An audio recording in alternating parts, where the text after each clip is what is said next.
The Galactic Council had been watching Earth for exactly 347 rotations of their homeworld, when the humans did something that made every civilized species in the galaxy collectively hold their breath.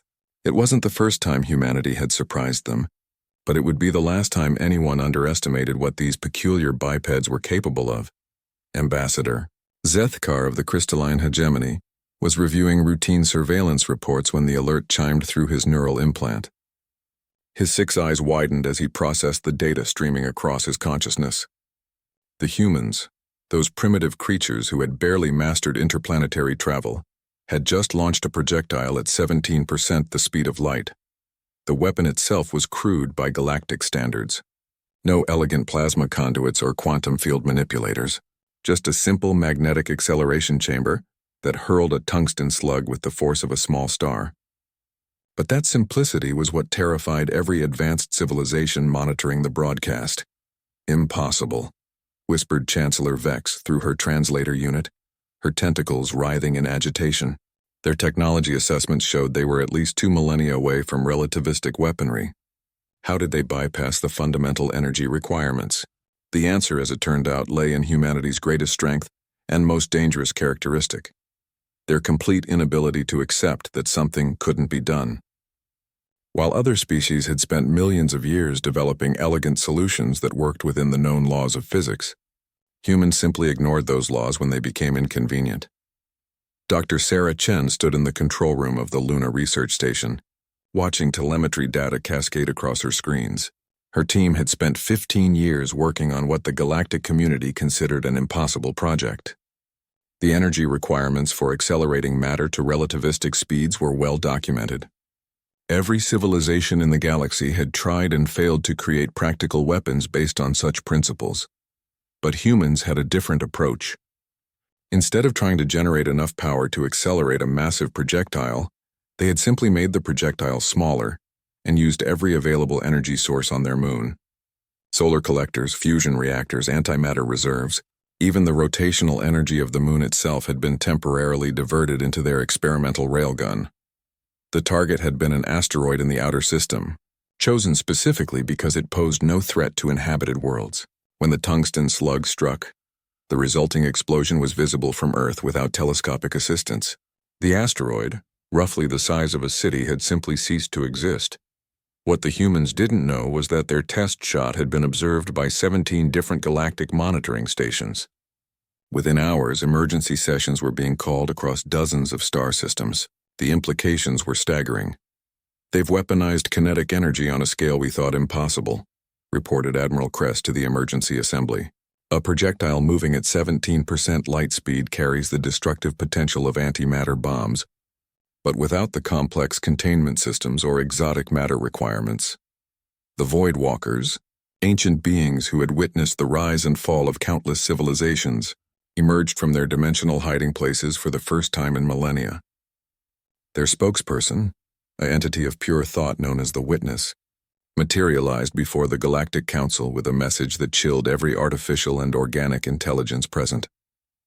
"We have seen this pattern before," the Witness intoned, its voice echoing across multiple dimensions. "There was another species, long extinct, that approached warfare through brute simplicity rather than elegant complexity. They turned their star system into weapons. They fired planets at their enemies. When they finally destroyed themselves, the shockwaves reshaped local space-time. But the humans on Luna Station were celebrating. They had achieved something their textbooks said was impossible, and they had done it with nothing more than determination, creative engineering, and a willingness to sacrifice efficiency for raw power. Dr. Chen's team was already designing improved versions, scaling up their success. The power requirements were actually manageable once we stopped thinking about it as a continuous operation, Sarah explained to her colleague during the post-test analysis. "We don't need to maintain that kind of energy output. We just need to generate it once, channel it efficiently, and let physics do the rest." This human tendency to find unconventional solutions to impossible problems was exactly what terrified the galaxy. Every other species had accepted certain limitations as fundamental laws. Energy couldn't be created or destroyed, only converted. There were practical limits to how much power could be generated and focused. Relativistic weapons were theoretical constructs because the infrastructure required would be larger than most planets. Humans had looked at these laws and asked, but what if we just ignored the efficiency requirements and built something that works once really well, instead of something that works efficiently forever? The results spoke for themselves. A crater where an asteroid used to be, and a galaxy suddenly aware that the universe's most determined species had just figured out how to throw rocks at near-light speeds. On Earth, news of the successful test sent shockwaves through every government and military organization. The implications for planetary defense were obvious, but so were the implications for offense. Humanity now possessed a weapon that could destroy any target in their solar system within hours, and potentially reach nearby star systems within decades. What they didn't yet understand was that their simple, brutal solution to the energy problem had solved a puzzle that had stumped galactic civilization for millions of years. They had proven that advanced technology wasn't always better technology. Sometimes the most terrifying weapon in the universe was just a really big gun fired by people too stubborn to accept that it couldn't be done. The emergency session of the Galactic Council had been running for 6 standard cycles, and tensions were reaching dangerous levels. Representatives from 43 species sat in heated discussion, their various forms of communication creating a cacophony that the universal translators struggled to parse. The humans must be contained, declared Overlord Marxus, his chitinous shell clicking with agitation. This weapon technology cannot be allowed to spread.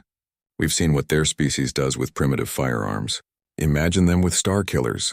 But containment was easier discussed than implemented. Earth sat at the edge of galactic civilization, protected by the vast emptiness of space and their own apparent insignificance. More concerning was humanity's track record of rapidly advancing their technology once they achieved breakthrough moments. High Counselor Nixara had spent the previous cycle reviewing human historical records, trying to understand how this species approached technological development. What she found disturbed her more than the railgun itself. Fellow delegates, she announced, her crystalline form shifting colors to indicate formal address. I have analyzed human technological progression over their last millennium. Their advancement pattern is unprecedented. When they discovered flight, they progressed from primitive gliders to orbital spacecraft in less than 70 rotations. The assembly murmured with unease. Most civilizations took millennia to achieve such advances.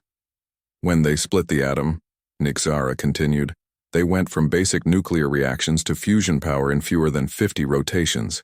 Their digital technology evolved from room-sized computers to global networks in 30 rotations. Ambassador Zethkar interrupted, his multiple eyes focusing with concern. Are you suggesting they will improve this weapon rapidly? I'm suggesting they've probably already begun, Nixara replied, her form shifting to deep purple, indicating grave concern. She was absolutely correct. On Luna Station, Dr. Chen's team had been working continuously since their successful test. The celebration had lasted exactly 12 hours before they returned to their laboratories with new ideas and ambitious modifications. The energy efficiency was terrible, admitted Dr. Rodriguez, Chen's chief engineer, as he reviewed the test data. We used enough power to supply a city for a month, just to accelerate one projectile. But what if we didn't need to be efficient? This question would haunt galactic civilization for generations to come. Efficiency had always been the cornerstone of advanced technology. Resources were limited, energy had costs, and practical weapons needed to be sustainable and repeatable. Humans approached the problem differently.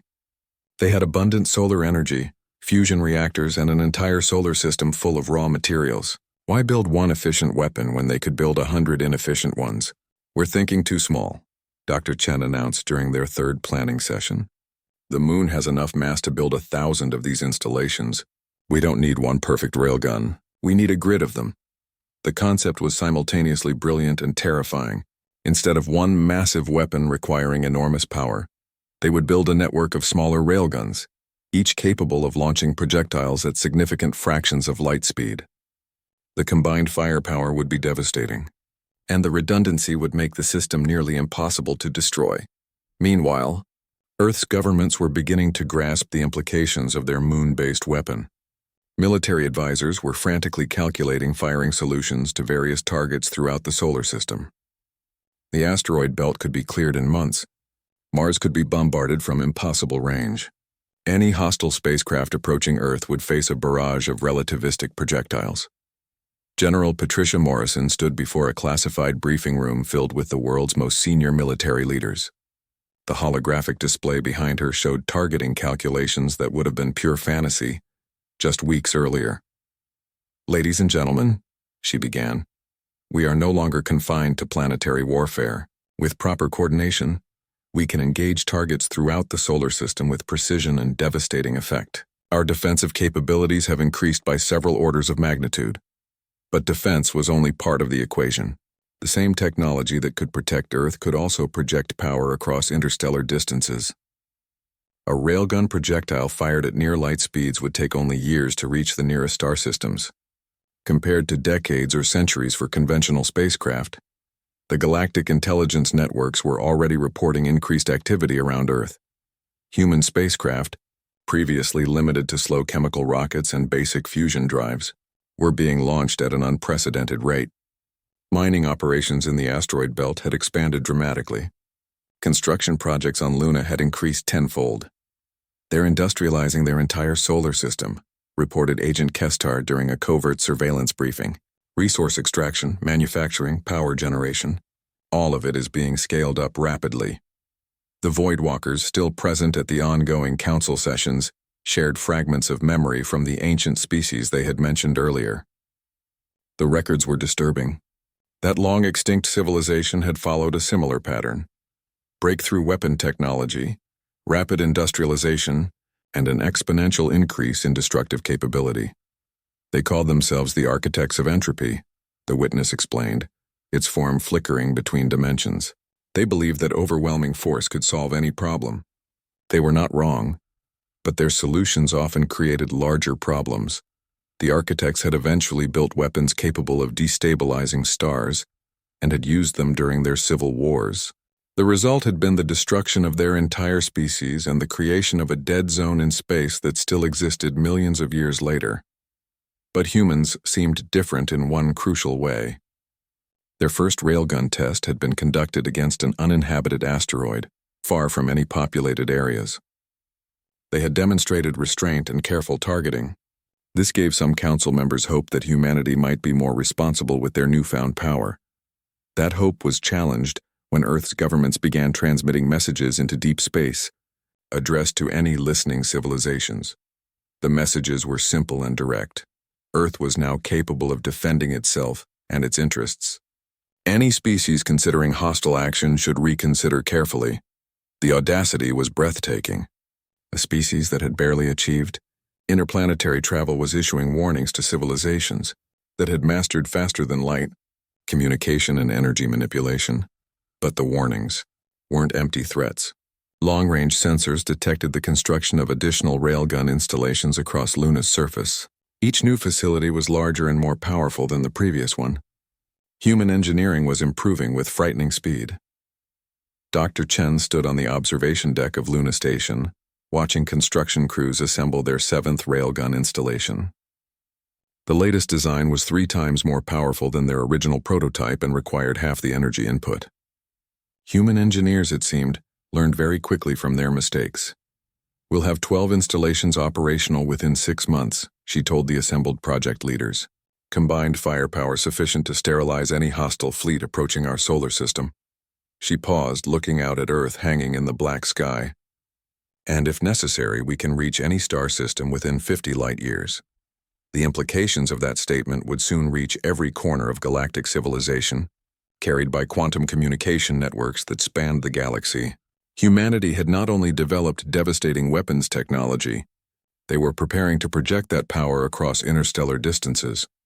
The galaxy's golden age of peaceful expansion and elegant technological development was about to end, replaced by a new era where crude efficiency and overwhelming force would determine which civilizations survived. The first diplomatic contact came exactly 97 days after humanity's initial railgun test, delivered through quantum channels that Earth's scientists didn't even know existed.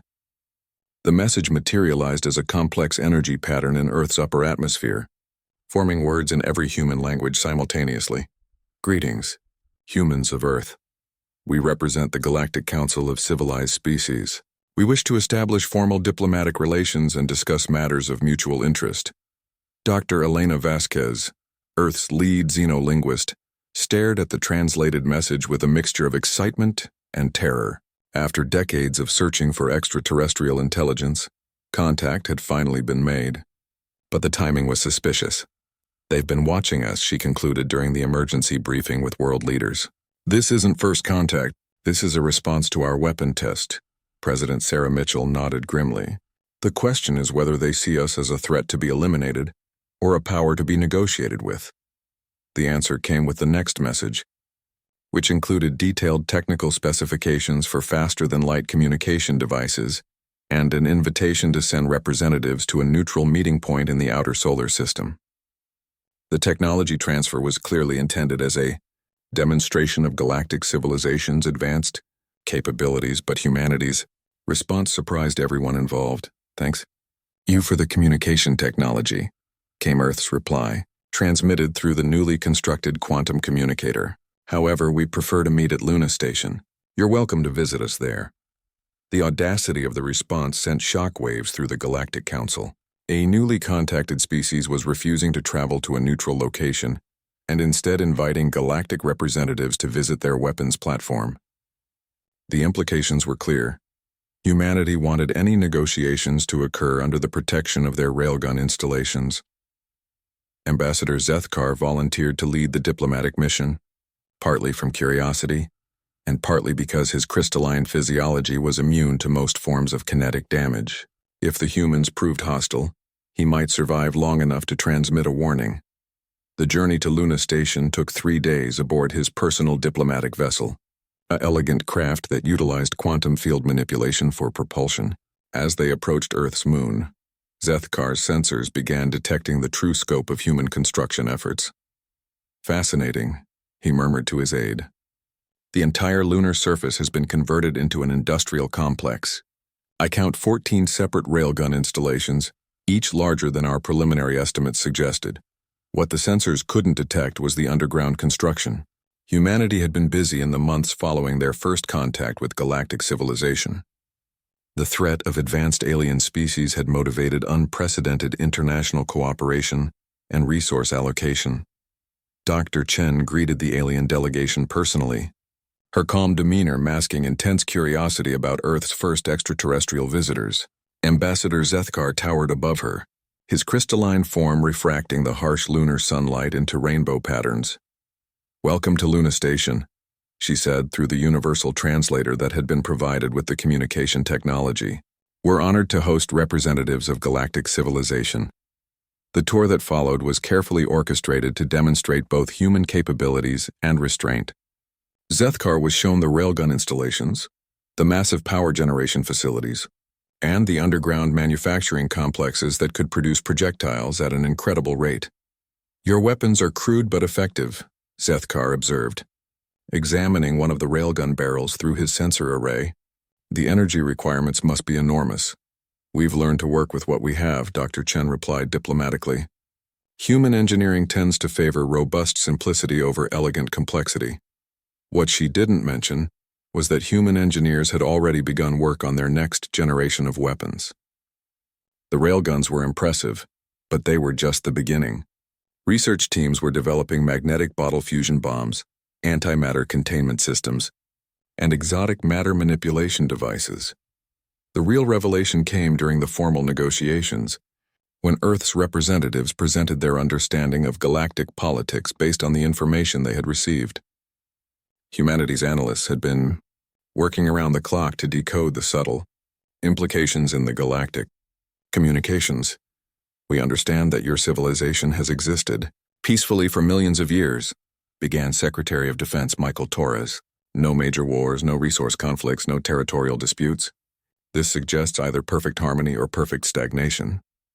Ambassador Zethkar's crystalline form shifted slightly, a sign of unease among his species. "We prefer the term mature civilization. We have evolved beyond the primitive conflicts that characterize younger species." "Or you've been held in check by mutual assured destruction," Torres continued calmly. "Every species possesses weapons capable of destroying the others, so no one dares to act aggressively." The silence that followed was telling. Earth's intelligence analysts had correctly identified the foundation of galactic peace, a carefully maintained balance of terror that had persisted for so long that most species had forgotten it existed.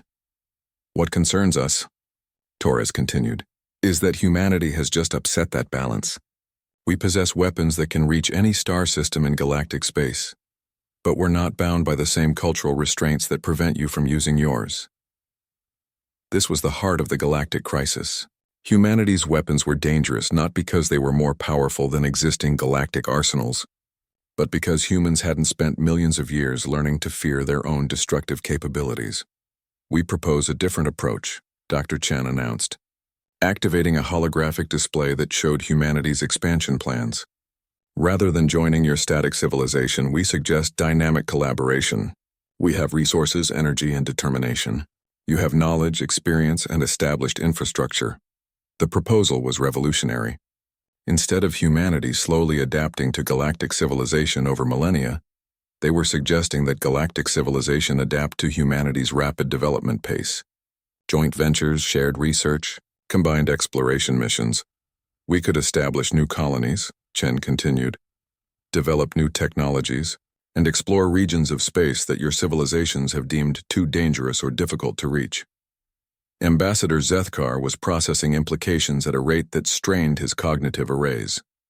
Humanity was proposing to destabilize millions of years of careful galactic development in exchange for unprecedented expansion.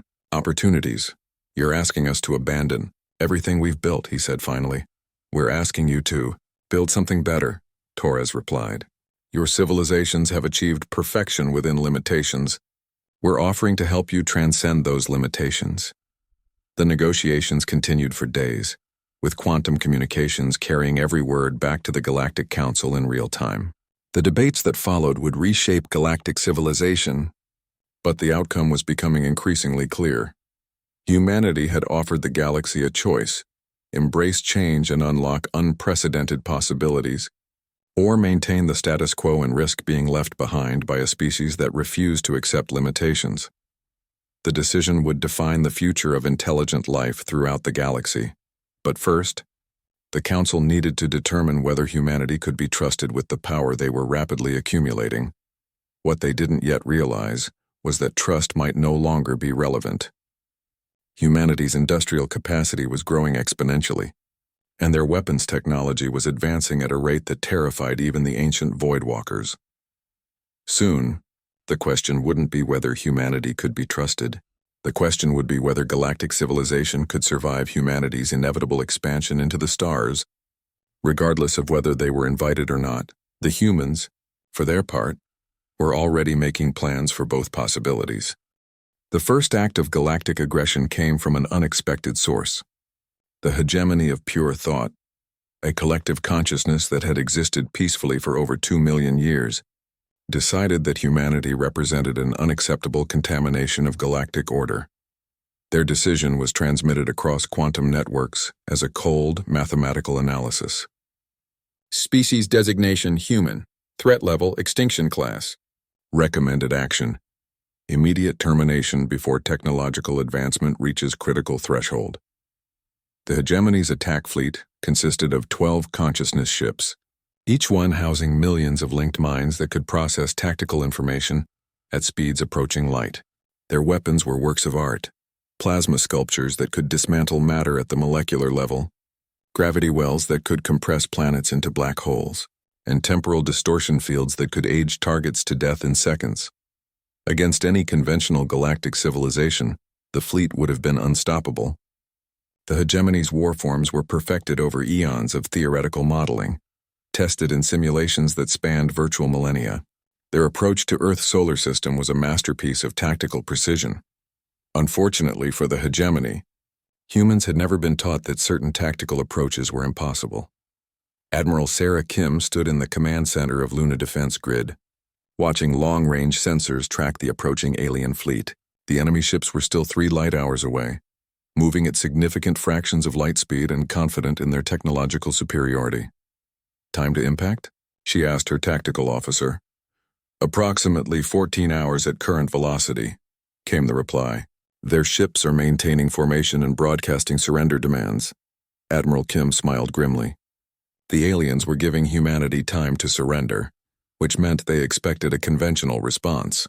Defensive fleets, negotiations, perhaps a few desperate attacks with primitive weapons. Instead, humanity gave them something the galaxy had never seen before: a preemptive strike at impossible range.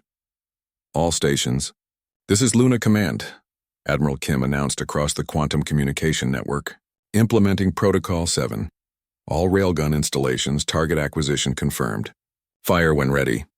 The synchronized launch was visible from Earth without telescopic assistance. 24 railgun installations fired simultaneously, hurling tungsten slugs at 70% the speed of light toward predicted intercept points. The calculations were staggering in their complexity, requiring supercomputers to account for relativistic effects, stellar drift, and enemy course corrections. The projectiles would take slightly over 4 hours to reach their targets, traveling across distances that would normally require months for conventional spacecraft. The energy expenditure was enormous, draining Luna's fusion reactors and requiring emergency power transfers from Earth's orbital collectors. But the psychological impact was immediate and devastating. Impossible, transmitted the hegemony's collective consciousness as their sensors detected the incoming projectiles. Kinetic weapons cannot achieve such velocities.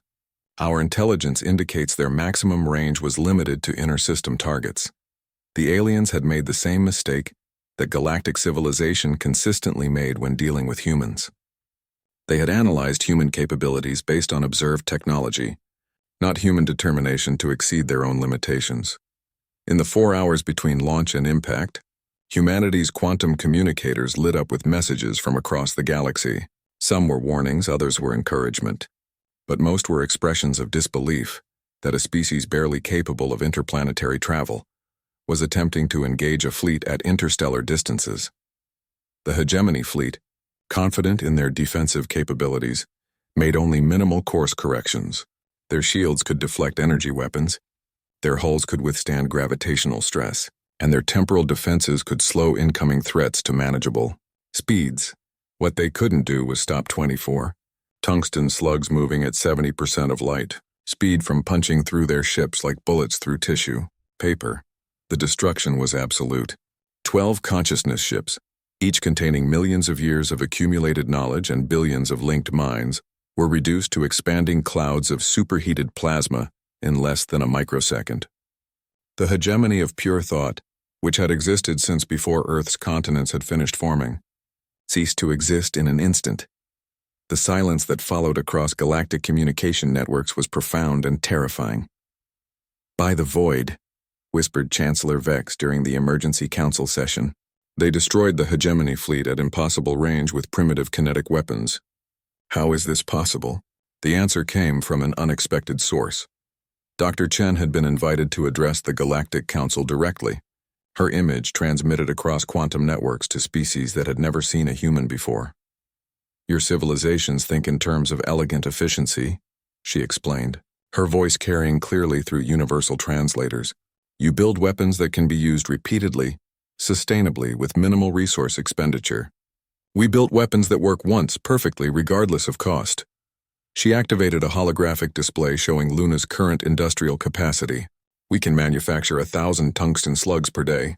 We can fire salvos of 100 projectiles simultaneously. We don't need sustainable warfare. We need overwhelming, decisive victory."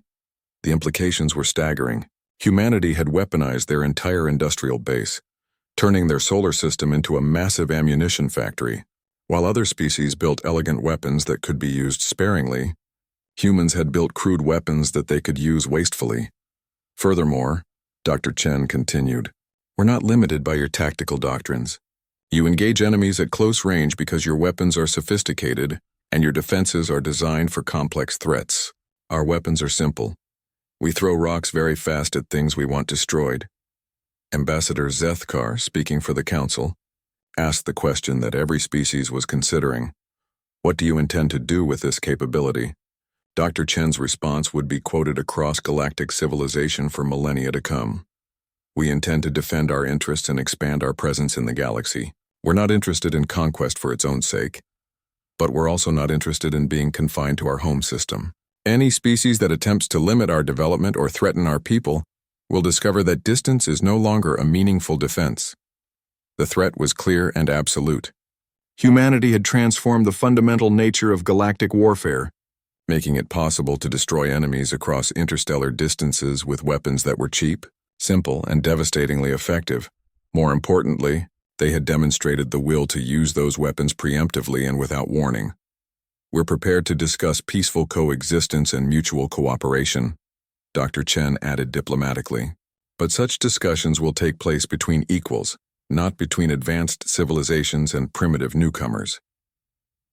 The Galactic Council faced an unprecedented situation. For the first time in millions of years, they were dealing with a species that could threaten any target in galactic space, and had already proven their willingness to do so. The age of galactic peace, maintained through mutual restraint and careful balance, had ended. The age of human expansion was beginning, whether the galaxy was ready or not.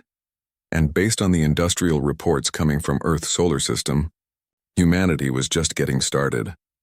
Construction had already begun on new railgun installations throughout the outer planets. Mining operations in the asteroid belt had been expanded to provide materials for projectile manufacturing. Most ominously, human spacecraft were beginning to venture beyond their solar system, carrying the components for railgun installations that could be assembled in any star system they chose to visit. The galaxy was about to learn what happened when an irresistible force met civilizations that had forgotten how to fight. The aftermath of the hegemony's destruction created the first galactic refugee crisis in recorded history. Millions of consciousness fragments, scattered survivors from the collective minds that had been aboard the destroyed ships, wandered through quantum networks seeking new hosts and shelter. These digital ghosts carried with them detailed memories of humanity's attack, and their testimony spread terror throughout galactic civilization. The humans hadn't just won a battle. They had demonstrated a fundamental shift in the nature of warfare itself. Dr. Elena Vasquez found herself at the center of humanity's first major diplomatic crisis when she received a priority transmission from the Void Walkers. The ancient beings, who had remained neutral observers for millions of years, were requesting an emergency meeting. "We have witnessed the death of civilizations before," the witness explained, its form flickering between dimensions as it manifested in Luna Station's diplomatic chamber. "But never have we seen such decisive destruction achieved through such primitive means." Dr. Vasquez, now serving as Earth's primary xeno-diplomatic representative, chose her words carefully. "Our methods may be simple, but our goals remain peaceful. We responded to an unprovoked attack with defensive measures. Defensive measures that eliminated an entire species in microseconds," the witness replied. "The hegemony's consciousness ships contained the accumulated knowledge and memories of 2 million years of existence. That knowledge is now lost forever." The weight of that statement wasn't lost on Dr. Vasquez. Humanity had essentially committed cultural genocide, erasing millions of years of accumulated wisdom in their first military engagement. The implications for future conflicts were staggering. "We regret the loss of knowledge," she said diplomatically, "but we will not apologize for defending ourselves against extinction." The hegemony declared their intention to terminate our entire species. We responded appropriately. What neither the Void Walkers nor the Galactic Council fully understood was that humanity's response had been carefully calculated to send a specific message. The destruction of the hegemony fleet wasn't just self-defense. It was a demonstration designed to prevent future conflicts. General Morrison, now serving as Earth's military liaison to galactic civilization, had been explicit in his strategic planning. "We can't fight a prolonged war against superior technology, but we can make the cost of attacking us so devastating that no rational species will attempt it." The strategy was working, but it was also creating unforeseen consequences. Species throughout the galaxy were beginning to view humanity not as newcomers to be managed or contained, but as an existential threat to galactic civilization itself. The crystalline hegemony, the galaxy's oldest continuous civilization, called for an emergency assembly of all major species. Ambassador Zethkar, still shaken by his visit to Luna Station, presented a comprehensive analysis of humanity's military capabilities that sent shockwaves through the assembled representatives. "Their industrial capacity is growing exponentially," he reported, his crystalline form shifting to deep red patterns indicating extreme concern. Current projections suggest they will achieve the ability to simultaneously target every major population center in galactic space within 50 standard cycles. The numbers were staggering. Humanity had converted their entire solar system into a weapons manufacturing facility. Asteroid mining operations provided raw materials, fusion reactors powered massive industrial complexes, and automated factories produced tungsten slugs at rates that defied comprehension. They're not building a military, Zethkar continued. They're building an industrial machine designed specifically for warfare. Every human facility serves a dual purpose: civilian infrastructure and weapons production. Chancellor Vex, representing the Democratic Alliance, raised the question that every species was considering. Can they be stopped before they achieve total tactical supremacy? The answer came from an unexpected source, the machine intelligence known as Logic Prime, which had remained silent throughout the crisis, finally transmitted its analysis. Probability of successful preemptive strike against human military infrastructure, 0.034%. Probability of human retaliation eliminating attacking species, 99.7%. Recommendation: adaptation to new galactic paradigm required. The cold mathematical certainty of Logic Prime's analysis was more terrifying than any emotional appeal could have been. The machines, with their perfect objectivity, had concluded that humanity was now effectively unstoppable. But humanity was also evolving in ways that the galaxy hadn't anticipated. The success of their railgun technology had sparked a renaissance of scientific advancement that was revolutionizing human civilization. Dr. Sarah Chen, now leading a research consortium that spanned multiple continents, stood before a holographic display showing their latest breakthrough. Her team had successfully developed antimatter containment systems, exotic matter manipulation devices, and quantum field generators. The railguns were just the beginning, she announced to her assembled researchers. We now have the capability to build weapons that manipulate space-time itself. Gravity bombs, temporal acceleration fields, dimensional rifts. The technologies being developed weren't just advanced versions of existing galactic weapons. Human researchers, unencumbered by millions of years of conventional thinking, were approaching physics from completely different angles. Other species developed these technologies over millennia, explained Dr. Rodriguez, Chen's chief engineer. They perfected elegant solutions that work within established parameters. We're developing brute force solutions that ignore the parameters entirely. The results were revolutionary. While galactic civilization had spent millions of years developing gravity manipulation technology that could delicately adjust stellar orbits, humans had built devices that could tear holes in space-time through sheer energy expenditure. Their antimatter weapons didn't rely on sophisticated containment fields and precise matter-antimatter interactions. Human antimatter bombs simply compressed massive amounts of antimatter into magnetic bottles and relied on the explosion to do the work. It's terrifyingly effective, admitted Dr. Vasquez during a classified briefing with world leaders. Our physicists are achieving in years what took other species millennia to develop. But we're doing it through raw power rather than elegant efficiency. The implications were becoming clear to both human leadership and galactic civilization. Humanity wasn't just developing advanced weapons. They were developing an entirely different approach to technology itself. Meanwhile, the first human colony ships had begun departing Earth's solar system, carrying not just settlers but also the components for railgun installations that could be assembled at their destinations.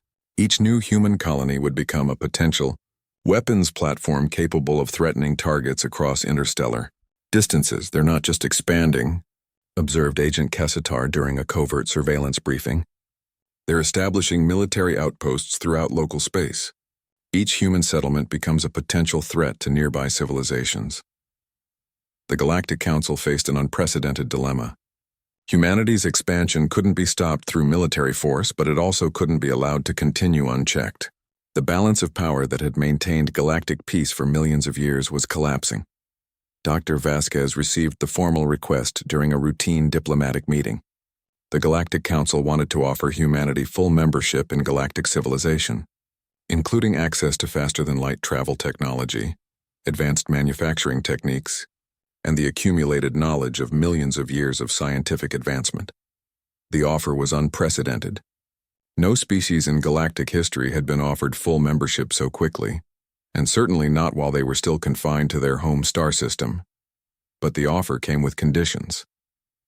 Humanity would need to accept limitations on their weapons development, submit to galactic oversight of their military expansion, and agree to binding arbitration for future conflicts. Dr. Vasquez's response was delivered to the entire Galactic Council simultaneously, transmitted through quantum networks to every major civilization in the galaxy. We appreciate the generous offer of membership and advanced technology. However, we respectfully decline any limitations on our sovereign right to defend ourselves and expand our civilization. We're prepared to coexist peacefully with galactic civilization, but only as equals, not as supervised children. The rejection sent shockwaves throughout galactic space. Humanity had turned down technologies that could advance their civilization by millennia, choosing instead to maintain their independence and their right to unlimited military development. The message was clear. Humanity intended to chart their own course through the galaxy, regardless of what established civilizations preferred. The question now was whether galactic civilization would adapt to humanity's presence, or whether the galaxy would tear itself apart, trying to contain a species that had already proven themselves uncontainable. The breaking point came when humanity established their first colony outside their home system. The target was Proxima Centauri, a red dwarf star with a marginally habitable planet that had been designated as off-limits by galactic law due to its proximity to the established trade routes of 3 different species. Human colony ship New Horizon arrived in the Proxima system after a 12-year journey, carrying 30,000 colonists and the components for a full military installation. The ship's arrival was detected immediately by galactic monitoring stations, but the response was delayed by bureaucratic protocols that hadn't been updated in millennia.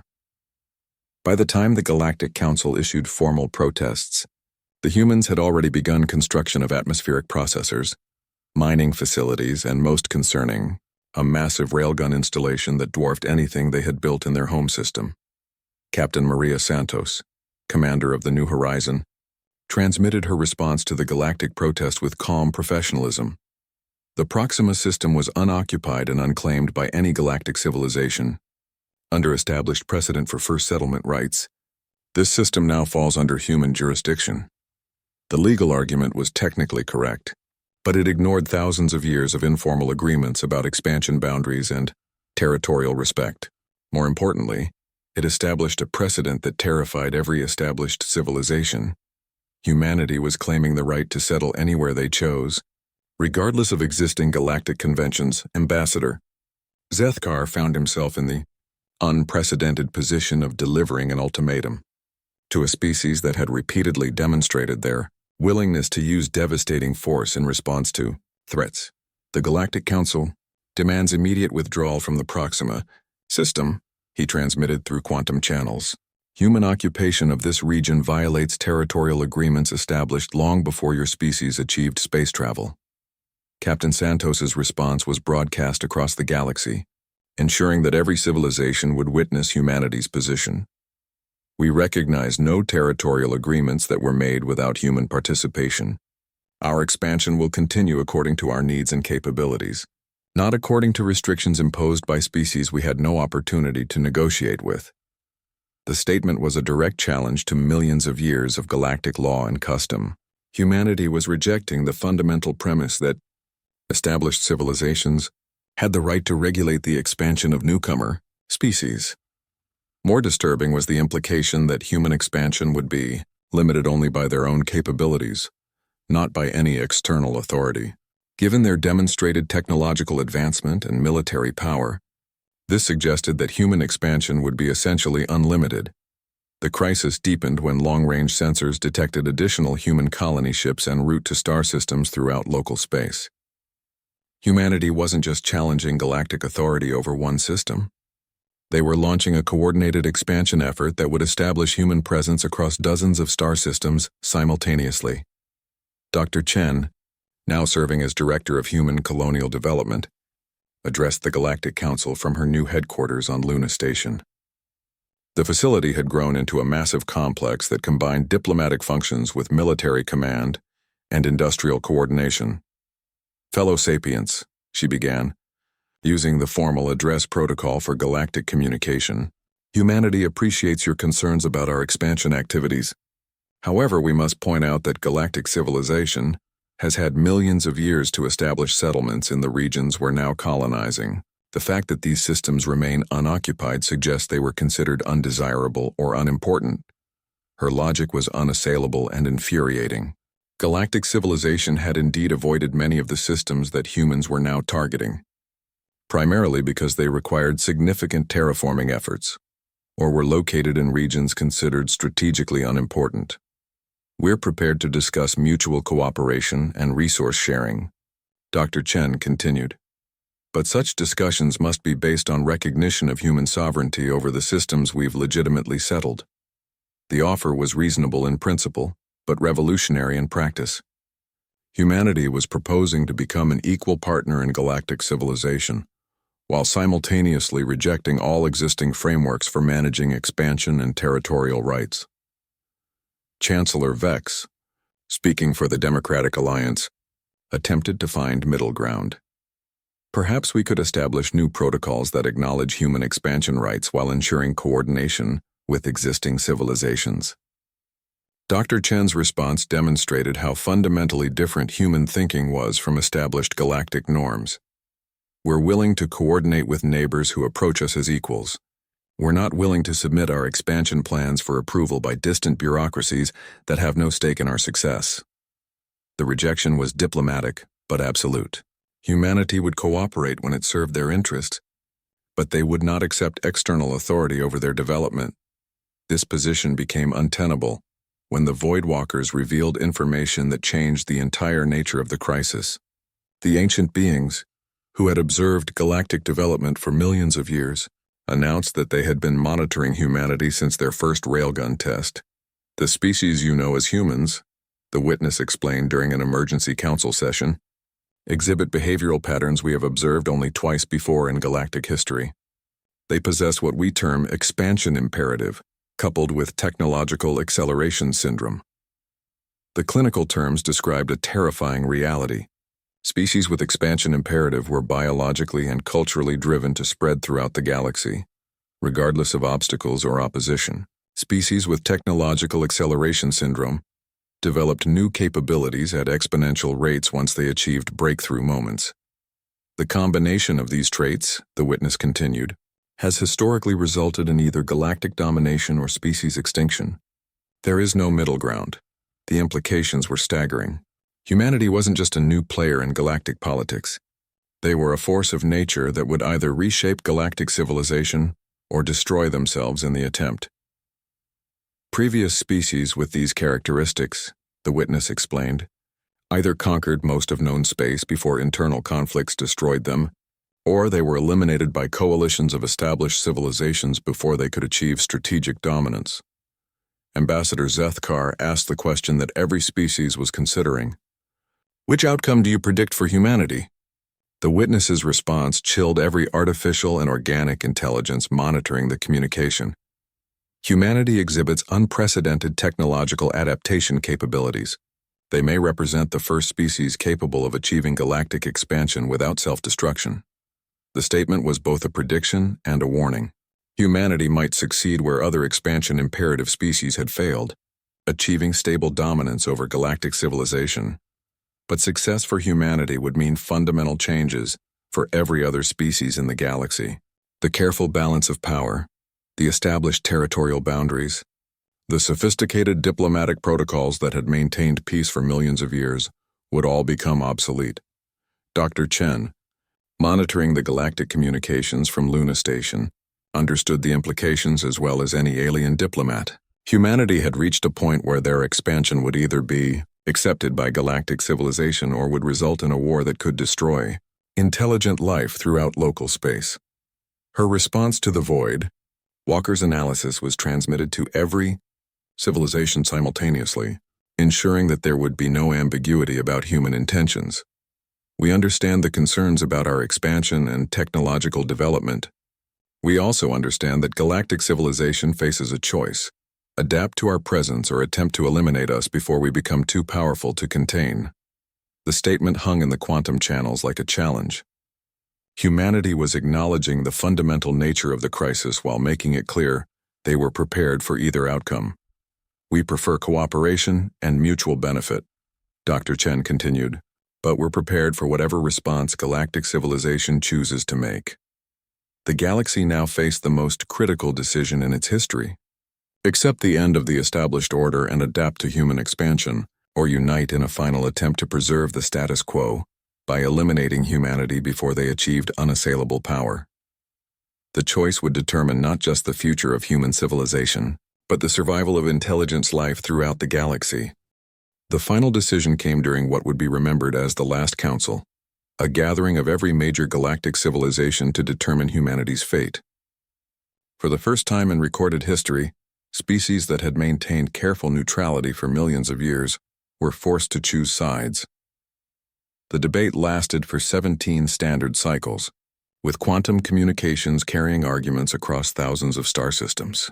Ancient alliances fractured as civilizations were forced to confront an impossible choice: accept the end of galactic stability or risk everything in a war against an increasingly powerful human civilization.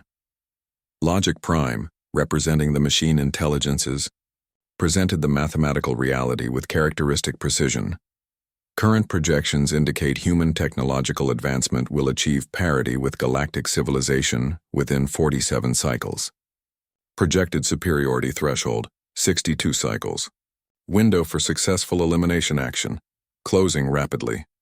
The crystalline hegemony, speaking through Ambassador Zethkar, advocated for acceptance of human expansion. "We have observed their diplomatic conduct over the past cycles. They have shown restraint, honored agreements, and responded proportionally to threats. Coexistence remains possible." But the Stellar Dominion, a military coalition that had remained dormant for millennia, disagreed fundamentally. Supreme Commander Korthax transmitted his analysis with cold strategic clarity.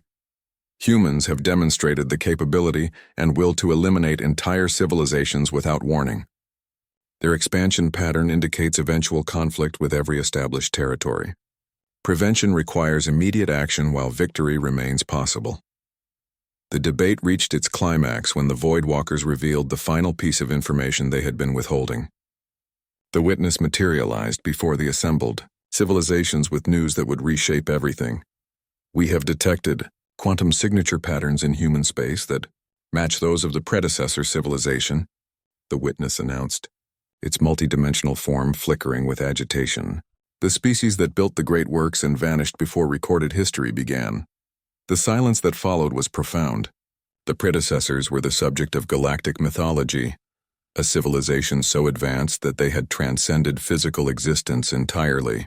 Their abandoned structures dotted the galaxy, impossible architectures that defied understanding and served as reminders that greater powers had existed. "Are you suggesting," Chancellor Vex asked carefully, "that humans are connected to the predecessors?" "We are suggesting," the witness replied, "that human technological development is following patterns identical to predecessor advancement trajectories. Their approach to physics, their disregard for established limitations, their expansion methodology. The parallels are exact." Dr. Vasquez, monitoring the galactic communications from Earth, felt the weight of revelation settle over human leadership. The implications were staggering. If humanity was somehow connected to the mysterious predecessors, then their development might not be random mutation but guided evolution. The revelation split galactic civilization irrevocably. Species that feared human expansion now viewed them as potentially representing the return of powers that had once ruled the galaxy. Species that favored cooperation saw an opportunity to ally with inheritors of transcendent technology. The war faction, led by the Stellar Dominion, made their decision first. Supreme Commander Korthax announced the formation of the Alliance for Galactic Preservation, a military coalition dedicated to eliminating humanity before they could achieve predecessor-level capabilities. "The risk is too great," Korthax transmitted to the assembled civilizations. "If humans achieve transcendence as the predecessors did, they will either abandon the galaxy entirely or reshape it according to their will. Galactic civilization as we know it will cease to exist." The Alliance's first strike was launched within hours of the announcement. Battle fleets from 17 different species converged on human space from multiple directions, their combined firepower sufficient to sterilize entire star systems. But humanity had been preparing for exactly this scenario. Admiral Kim, now commanding the Terran defense grid from her flagship orbiting Jupiter, watched the approaching fleets with calm professionalism.